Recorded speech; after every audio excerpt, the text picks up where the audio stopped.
झोप झालेली दिसत नाही. नाही अजिबात नाही. किती वाजता आला? नाही माझं जेटलॅग चालू आहे त्यामुळं मी रात्री 2लाच जागी झालो. 2ला जागा नाही. हां 2ला जाग आली आणि तेव्हापासून जागीच आहे मी आता. पण मग आता संध्याकाळचं काय नियोजन आहे पुण्यात आज म्हणजे? नाही आता करावं लागेल आता. तर 4 वाजता आंदोलन सुरू होईल. हां हां प्रेस झाली ठीक आहे. मला एक काय प्रश्न पडला, आई काय म्हटली बरं? काय मी घरी गेलो होता तर आईचं असं होतं की आता तरी बस कर, आता झालंय सगळं, आलाय जेलने, तुला जेलमध्ये नाही टाकलं त्यातच खुश राहतं तू, कशाला अजून जास्त करतोय, कशाला वाट बघतोय जेलमध्ये अजून म्हणजे जायची. म्हटलं तसं काही नाही आहे, आता हा माझ्या एकट्या पुरतं राहिलेलं नाही आहे. आता जे हजारो लाखो तरुण आहेत त्यांची मुवमेंट ही आता, आणि मी जर मागे सरकलो तर ते यानंतर कोणावर भरोसा करणार नाही. आणि काल जेव्हा मी पुण्याला निघत होतो तेव्हा आई रडत होती की नको जाऊ, कशाला करतोय तुम्ही, यायला म्हटलं काही काळजी वाढवू नको असं. हां म्हटलं काही काळजी करू नको, मी एकटा नाही, आता माझ्यासोबत हजारो तरुण आहेत. मला विचारायचं आहे, ज्यावेळी दिल्लीचं आंदोलन झालं कसं आहे, आंदोलन सक्सेसफुल होतात की नाही होतात आपल्याकडे बरंच नंबर गेम असतो की कोणाच्या सभेला किती लोक आले, असं ते साधारण आजकाल असतं. मुद्दा असा आहे, दिल्लीची गोष्ट घडल्यानंतर असं का वाटलं की आता हे देशभरात पण केलं पाहिजे? कारण की सर मला अपेक्षित होतं की दिल्लीत जेव्हा हजारो तरुण आले त्याच्यानंतर तरी हे राजीनामा देतील. बरं. पण म्हणजे आता एवढा असं इन्सेन्सिटिव्ह की एवढे हजारो तरुण येऊन पण जंतर मंतर पूर्ण भरलेलं होतं तरी राजीनामा दिला नाही. स्टुडंट्सनी आत्महत्या केलेली आहे, हजारो तरुण त्या स्टुडंट्सला न्याय मागण्यासाठी येत आहेत, तरी तुम्ही राजीनामा देत नाही आहे. अजून काय केलं पाहिजे? मग त्यामुळे आम्ही ठरवलं की आता हे देशभर करावं लागेल, हा प्रेशर क्रिएट करावा लागेल. जोपर्यंत हा प्रेशर क्रिएट होणार नाही पूर्ण देशभरातून तोपर्यंत यांना जाग येणार नाही. पण मला काय प्रश्न पडतो अभिजित, राजीनामा मागून तुमच्या प्रश्नाचं उत्तर मिळणार आहे का, हा मूळ प्रश्न आहे. की तुमच्या प्रश्नाचं काय, तुम्हाला सिस्टीम क्लीन झाली पाहिजे. आता आपण असं म्हणू की अभिजित दिपकेंचा अजेंडा हा एज्युकेशनच्या संदर्भात आहे, तो एक्झाम्सच्या संदर्भात आहे आणि शिक्षण क्षेत्रातले जे कोणते प्रश्न असतील ही याने सुरुवात आहे. आता सुरुवात जर याने आहे तर मग एका व्यक्तीचा राजीनामा केल्यानंतर या प्रश्नाचं उत्तर तुम्हाला मिळेल किंवा एका प्रश्नाच्या त्या प्रश्नाचं उत्तर शोधल्यानंतर सगळ्याच गोष्टी रिझॉल्व्ह होतील असं होणार? सर मी याला खूप सिम्पल वेमध्ये पुट करायला, एखादी कार कंपनी आहे, त्या कार कंपनीमध्ये एक सीईओ आहे, त्याच्या अंडर ती कार, ज्या काही कार्स बनतात त्या खूप फॉल्टी बनत आहेत, वेगळ्या वेगळ्या प्रॉब्लेम्स येत आहेत त्या कारमध्ये. तर त्यासाठी त्या सीईओचं रेझिग्नेशन झालं नाही पाहिजे. त्याच्यामुळे किती लोकांचे जीव धोक्यात येऊ शकतात.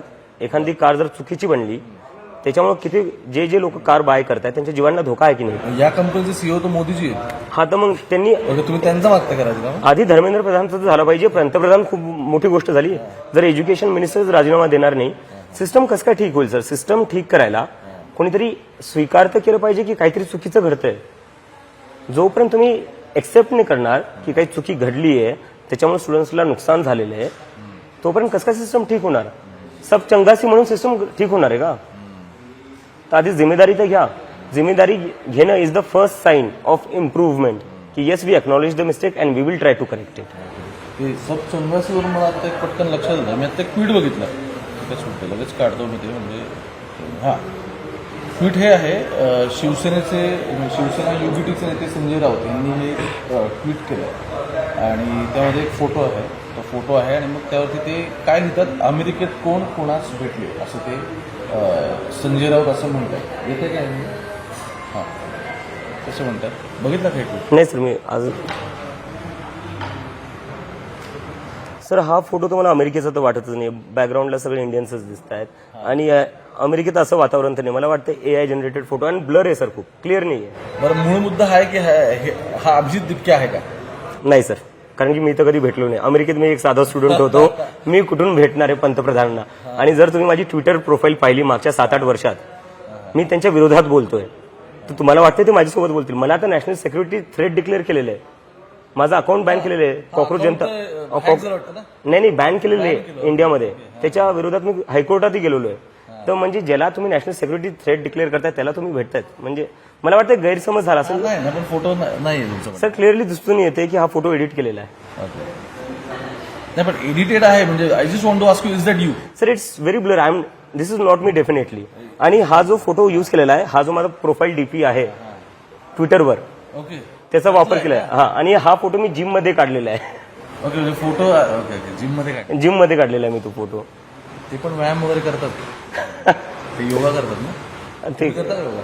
नाही, मी योगा नाही करत, मी जिम मध्ये करतो. पण मला असं वाटतं की जे करायचं ते करा, पण जे मेन काम आहे ते थोडं महत्वाचं आहे. मला एक विचारायचं आहे, म्हणजे मग अशी ते असीम सरोदे आणि हे सगळी मंडळी आली होती, त्यांना पण विचारलं आणि तुम्हाला काय विचारायचं, जनरेशन त्यांची आपली जनरेशन बहुतेक एक आहे. त्यामुळे मला विचारायचं आहे की काय, मी असं इथे एसी काउचमध्ये बसून काहीतरी ट्विटरवरती लिहिणं आणि हॅशटॅग टाकणं काँग्रेस जनता पार्टीचा, किंवा तुम्हाला अभिजित देपकेंना टॅग करणं, किंवा मी इंस्टाग्रामवरती बसून काहीतरी तुम्हाला फॉलो वगैरे करणं आणि कमेंट टाकणं, व्हेरी इझी. त्यासाठी काही रिसोर्स लागत नाही, खिशातून ₹1 जात नाही, माझा काय फारसा वेळ आहे त्याच्यामध्ये जात नाही. मुद्दा असा आहे, ज्यावेळी तुम्ही आज ह्याला एक सत्याग्रह असं नाव देता, ज्यावेळी तुम्ही ह्याला एक मोमेंटम जनरेट करता, आत्ताच्या घडलं एक मुवमेंट तयार करता, अशावेळी ह्या 35 आणि 40 डिग्रीच्या टेम्परेचरमध्ये तुम्हाला काय वाटतं की किती लोक रस्त्यावरती उतरतील आणि भविष्यात ही सगळी गर्दी, आणि आपल्यासाठी आपल्या विचारांसाठी आलेली माणसं ती फक्त डिजिटल न राहता ती तिथे येऊन सपोर्ट करतील. सर मला वाटतं याचं उत्तर जंतर दोन्ही फरक आहे. म्हणजे याचं उत्तर जंतर मंतरमध्ये भेटलं आपल्याला. जंतर मंतर पूर्ण भरलेलं होतं, त्याच्या आधी लोक काय बोलत होते, कोणीच येणार नाही ग्राउंडवर. जंतर मंतर नंतर पडलेला प्रश्न माझा. आज तुम्ही बघा पुण्यात हां, जंतर मंतरपेक्षा मोठं होईल ही गॅरंटी देतो मी. तुम्ही बघा आज पुण्यात. आणखी प्रत्येक पिढीचे ट्रेंड आहेत वेगळे बॉस. म्हणजे एका पिढीने रस्त्यावरती येऊन आंदोलन केली, दुसरी पिढी कदाचित घरातही बसते असेल किंवा वॉटर, पण दुसरी पिढी सोशल मीडियावरती काहीतरी रिव्होल्युशन करायचा प्रयत्न करत असेल. माझं म्हणणं आहे, तुम्ही मांडलेला मुद्दा हा डिजिटल लेवलला जाताना पर्क्युलेट होईल असं वाटतं का? म्हणजे अगदी ती राजीनाम्याची मागणी असेल तरी काही म्हणतात. सर पर्क्युलेट होणार, नक्की होणार, आणि हे तुम्ही पुढच्या दिवसात बघसाल. होईल का? नक्की सर. हे सगळं वाटतं. येस.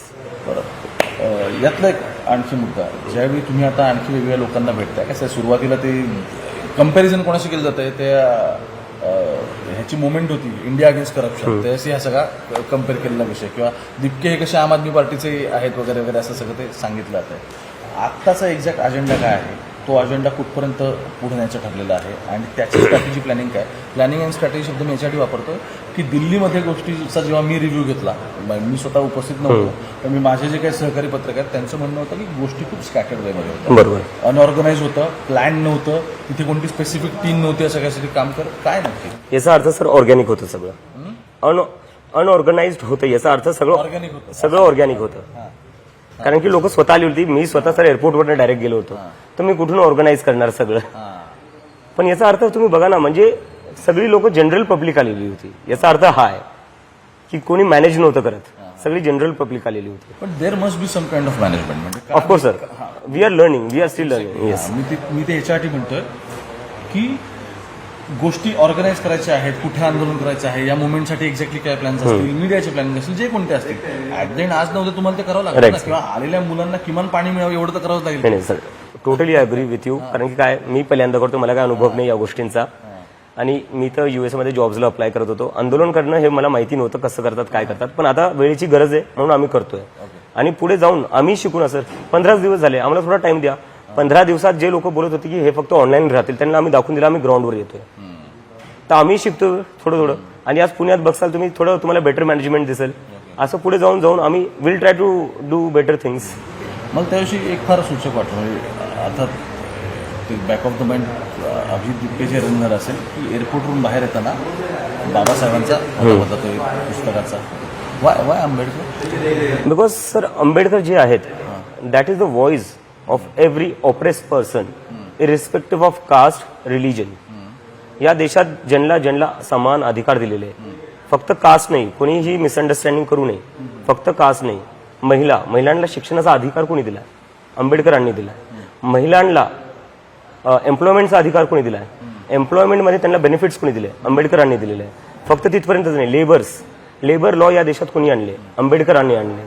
त्यांना मिनिमम वेज भेटला पाहिजे हे कोणी सांगितलं? आंबेडकरांनी सांगितलं. किती तास काम केलं पाहिजे, काय लिमिटेशन्स असले पाहिजे, त्यांचं शोषण होऊ नये यासाठी कोणी काय काय केलं पाहिजे, कोणी ठरवलं? आंबेडकरांनी ठरवलं. So Ambedkar is not limited to one community, one caste. He is the inspiration and voice for every oppressed person, irrespective of the gender, irrespective of the caste, and irrespective of the religion. अमेरिकेत किती वर्ष होतं? 2 वर्ष होतो sir. 2024ला गेलो होतो.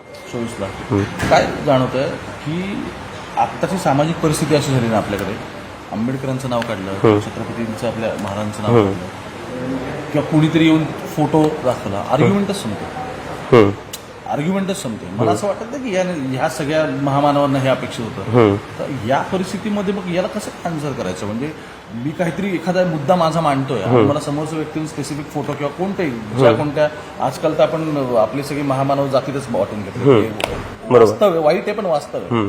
अशा वेळी ज्यावेळी ही आर्ग्युमेंटच संपते त्यावेळी मग ह्या सगळ्या सामाजिक गोष्टीचा गाभा संविधानाला धरून असं मी कसं काय म्हणायचं? सर मला वाटते की जर आम्ही गांधी, आंबेडकर असो, नेहरू असो, छत्रपती शिवाजी महाराज असो यांना फॉलो करणं काही चुकीचं नाही सर, चांगली गोष्ट आहे. नाही चांगलंच मी पण माझं असं म्हणणं आहे की स्पेसिफिक व्यक्तीचा फोटो कोणतरी येऊन समोर दाखवतं आणि मग आर्ग्युमेंट संपते. मग लोक म्हणतात की अरे आता काय बोलायचं याच्यावरती. तर संविधानाला हे अपेक्षित आहे ना की आपण एकमेकांसोबत चार विचार केले पाहिजे, त्यांचे प्रोज अँड कॉन्स सगळ्याबद्दल आपण बोललं पाहिजे. आजकाल ही सामाजिक परिस्थिती झाली आता. नाही मला वाटतं ना ते थोडं एक इनटॉलरन्स वाढलेलं आहे, एक्स्ट्रीमिझम वाढलेले लोक ना म्हणतो माझ्या भावना दुखतात. हा आणि प्रत्येक जण त्याचं त्याच्या इकोसिस्टम मध्ये दबलेलं आहे.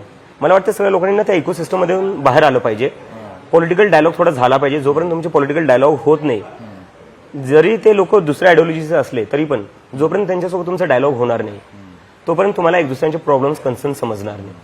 मला फार प्राऊड वाटलं की त्या दिवशी ते एअरपोर्टवर असं जायला शेवटाकडे चालले म्हणून 2 प्रश्न घेतो. शेवटचा यातला असं आहे की ज्या जनरेशन सोबत आत्ता बसलेलो आहोत, ज्या जनरेशन सोबत आता रिलेट करायचं आहे, जेनझी आपण त्यांना असं म्हणतात. जेनझी हा शब्द फार वापरला की लोकांना वाटतं की काय कळत नाही आणि यांचं काय वगैरे असं. ते साधारण that is how they treated. किंवा ते आपल्याकडे आता कोविड बॅच नावाचा एक प्रकार निघालाय, कोविड बॅच असं तसं काय. मुद्दा असा आहे की आज एखादा तुम्हाला आंदोलन, सत्याग्रह किंवा कोणती गोष्ट उभी करायची त्याला गाभा लागेल, त्याला एक मोठा बेस द्यावा लागेल, अधिष्ठान द्यावं लागेल. खूप चांगली गोष्ट ही मला स्वतःला बरं वाटतं की आंबेडकरांना मध्ये ठेवून या सगळ्या गोष्टी घडत आहेत. पण मुद्दा असा आहे की ह्या जनरेशन म्हणजे जे विचार घेऊन, ज्या सोशल मीडियावरचे विचार घेऊन, ज्या व्हॉट्सअप युनिव्हर्सिटीमध्ये वाढली त्याच्यासोबत डील करणं आता काय प्रॉब्लेम वाटतात? काहीच problem sir. In fact this generation is very aware, they are very well read. आपल्याला हा गैरसमज झालाय. बॉब डिलननी खूप चांगली गोष्ट बोललेली आहे, don't criticise what you don't understand. तर मला वाटतं जे काही वयस्कर लोक आहेत त्यांनी ह्या जेनझी, फक्त त्यांना जेनझीचा वे ऑफ लिव्हिंग समजत नाही त्यामुळे त्यांना क्रिटिसाइज करू नये. ते कनेक्ट नाही करू शकत. ठीक आहे, ते इंस्टाग्रामवर रील्स बनवतायत, काय चुकीचं आहे? तुम्ही फिरायला जाता, तुम्ही फोटो टाकता, याचा अर्थ हे का की तुम्हाला बाकी गोष्टी समजत नाही? They have their own way of living, त्यात काय चुकीचं नाहीये. पण जोपर्यंत तुम्ही त्यांच्यासोबत डायलॉग करणार नाही, किती लोकांनी, जेवढेही राजकीय लोक आहेत त्यांच्यापैकी किती लोकांनी आज 19-20 वर्षाच्या मुलांसोबत डायलॉग केलेला आहे? डायलॉग केला तर तुम्हाला समजेल ते किती वेल रेड आहे, किती आर्टिक्युलेटेड आहे आणि त्यांची नॉलेजची डेप्थ काय आहे ते तुम्हाला तोपर्यंत समजणार नाही ना जोपर्यंत तुम्ही बोलणारच नाही. नुसतं दुरून कोणालाही कमेंट करणं, कोणावरही काही बोलणं खूप सोपं आहे सर. हे पोरं म्हणजे ज्या मुलांशी मी बोलतोय, जे मुलं आज माझ्यासोबत टीममध्ये काम करतायत, काही लोक रिसर्चमध्ये जाणार आहे, काही लोक डेटा सायंटिस्ट आहे, काही लोक PhD करतायत. म्हणजे बघायला गेलं तर हे लोक, जे लोक आज सरकारमध्ये बसले त्यांच्यापेक्षा जास्त शिकलेली नाही. राजकीय गोष्टींचा विषय काढला असं का होतंय की अभिजित दिपकेंना देशातला आता तुम्ही सत्तारांच्या विरोधात बोलत आहात तर ते तुम्हाला सपोर्ट देणार नाही, पण मग जे विरोधक आहेत देशातले किंवा त्याच्यासोबत चालणाऱ्या आणखी ज्या पार्टीज आहेत, या गोष्टी तुमच्यासोबत ओपनली येऊन तुम्हाला सपोर्ट नाही करत आहेत. किंवा आय थिंक 2 दिवसापूर्वीचं सुजात आंबेडकरांचं वक्तव्य या सगळ्यातलं की काय म्हणजे हे काय दाखवतंय मग? का दिपकेंना आणि या मुवमेंटला कोणालाच काय नाही सपोर्ट करायचं? सर मला आता यावर काय बोलायचं नाही, त्यांचं काही ओपिनियन असू शकतं, so I am not going to comment on that. पण मला एक वाटतं की व्हॉट इज युअर रीडिंग? हा मुद्दा. My reading is that these people have failed to understand the concerns of the youth. आणि आज तुम्ही माझ्यावर काही आरोप लावू शकता, माझ्या पास्टवर तुम्ही काही बोलू शकता, पण त्यामुळे तुम्ही ह्या लोकांचे जे कन्सर्न्स आहेत ते डिसमिस करणार आहे का? 15 दिवसाच्या आत 2 करोड लोक जुडलेली आहेत. It's a big message for all political parties that you have failed to understand the young population. हे तुम्ही समजलं पाहिजे. तुम्ही त्या लोकांना समजून नाही घेतलं, तुम्ही त्यांचे जे कन्सर्न्स आहे, नीड्स आहेत, ऍस्पिरेशन्स आहे, होप्स आहे, त्या तुम्ही समजल्या नाही. त्यामुळे ते तुमच्यावर कुठे ना कुठे निराश झालेले आहेत. ठीक आहे, बरं वाटतं मला बोलून. फार वेळ काय थँक्यू सर. या पिढीचा जो प्रॉब्लेम आहे ना, मूळ तो प्रॉब्लेम आत्ताचे राजकारणी जे किती अंडरस्टँड करू शकले, किती समजू शकले, याच्यामध्ये आता गॅप आहे. तो गॅप कोणत्या बाबतीत दिसतो? त्या गॅपमध्ये आता जुळवळ येतो. म्हणजे काय, असे कॉक्रोचेस चांगल्या अर्थाने बोलतो तुम्ही, तर हे CJP आणि काँग्रेस आणि काँग्रेस जनता पार्टीचा असेल आपला उद्या आहे. येणाऱ्या काळामध्ये वेगवेगळी माध्यमं असतील त्यातून ही लोक व्यक्त होत राहतील आणि त्यांनी राहिलं पाहिजे. कारण ज्या आंबेडकरांच्या तत्वावरती सगळं चाललं आहे ते संविधानाला धरून ते शांततेचा मार्ग आहे त्याला पाठिंबा दिला पाहिजे आणि अर्थात त्याला आपणही सपोर्ट केला पाहिजे. अर्थात मगाशी विषय आला की ते बाळ 15 दिवसाचं आहे त्यामुळे ते हातपाय मारणार आहे त्याला कळत नाही कोणत्या बाजूला जायचं काय नाही अशा सगळ्या गोष्टी होत असतील. हळूहळू जेव्हा हे सगळं आकार घेईल तेव्हा ते कुठपर्यंत जातं हे बघणं महत्त्वाचं आहे. आता वेळ ह्या सगळ्याची उत्तर दिली मुंबईला कळत कॅमेरापासून गोपाळ सोबत